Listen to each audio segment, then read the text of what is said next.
Hey there, and welcome back to my channel. Today we're talking about one of the strangest disasters in American history, the exploding whale of Oregon. Picture this.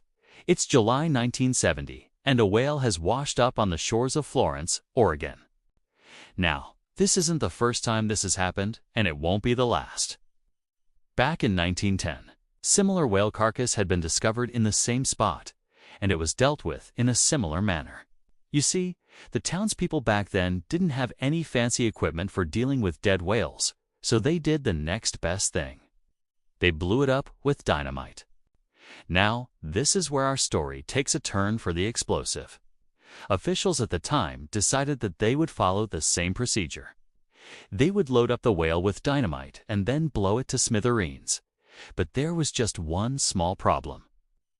The whale wasn't completely dead. See, when the tide had come in and out over the previous few days, it had started to bloat. So when the townspeople arrived to blow up the whale, it was already pretty well filled with gas. So here's what happened next. As the men were placing the dynamite in the whale, one of them struck a match and tossed it into the whale's mouth.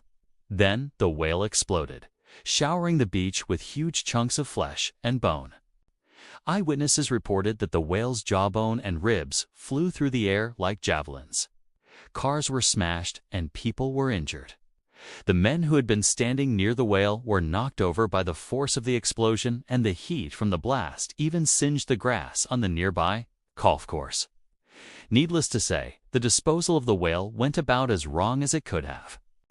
And yet this strange disaster has become a local legend. A cautionary tale about what happens when you try to fix one problem with another. Thanks for watching. Like, comment, and subscribe for more bizarre and unforgettable history stories.